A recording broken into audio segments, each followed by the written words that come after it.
Hey bees, I'm Marie from Humblebee and Me, and today we are talking about another one of my catastrophic DIY failures.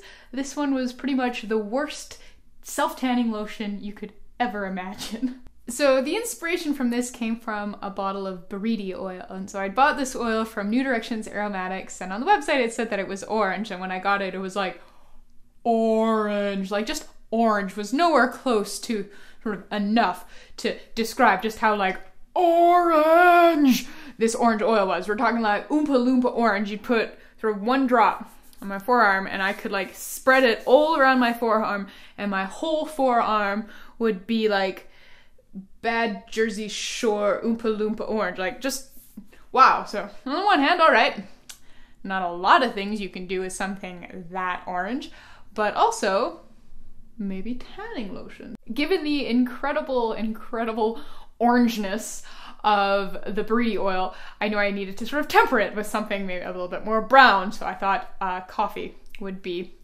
a good idea. So I made some very strong coffee, and I used that for the water part of my lotion, which, yes, definitely is a preservation challenge to have sort of a large quantity of food in your product.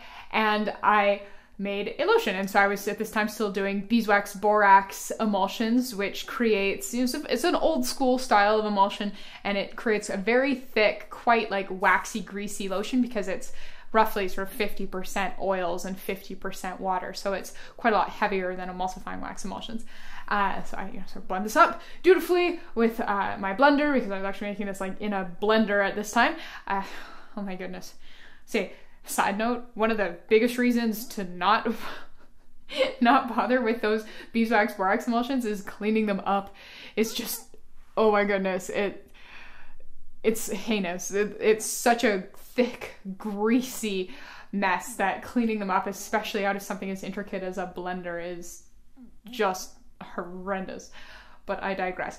I make this lotion. It is this sort of beautiful, deep, like golden brown hue, and I'm thinking, hey, I think I did it. So as I do, I immediately rush off to test it. So I go upstairs and I sort of smear it all up and down my legs, and yeah, hey, cool. It definitely, like, it has a color, it leaves a color, it looks like a tan. This is great.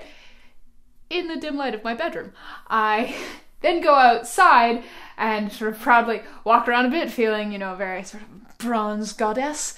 And then I think I will maybe take another look at how my self-tanning cream has performed.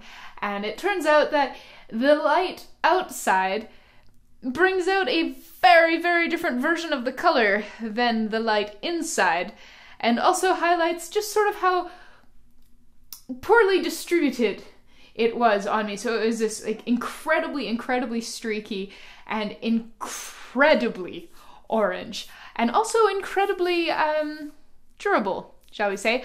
I had a very orange shower after that, and even then I'm not convinced that it actually sort of fully came off after one quite enthusiastic shower. I think it might have taken sort of 2 or 3 to really get back to the like, yes, there's Marie's sort of familiar deathly pallor legs. They have returned finally after their brief detour to the Wonka factory. Needless to say, that particular concoction got binned quite quickly. It did smell pretty good though, with all the coffee in it, so I guess it at least had that going for it. But between being heavy, waxy, greasy, streaky, and making me sort of like an unevenly pigmented Willy Wonka factory worker, yeah, that particular concoction bit the dust pretty quickly. Now, I've never really renewed any interest in creating self-tanners. It's just not something that really sort of appeals to me anymore. So I haven't sort of, I don't have a new recipe to be like, and here's how you should do it. But I have made a lot of makeup. And so when it comes to creating pigmented concoctions that you want to sort of be evenly distributed on your skin and be a reliable color, the lessons I've generally learned that buriti oil is not great. You want to buy true cosmetic pigments, so things like iron oxides and micas and titanium dioxide, or even lake dyes, if those really bright, vibrant colors, you know, appeal to you. Those are definitely some things that you want to be working with if you are making pigmented things. And then when you want, some good adhesion and coverage, you're looking at things like titanium dioxide and magnesium stearate, and not copious quantities of coffee. So yes, I hope you can learn from my buriti oil Oompa Loompa experience and avoid a similar self-tanning mishap in your DIY kitchen.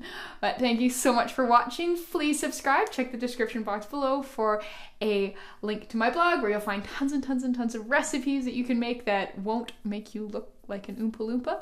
And I will see you next time.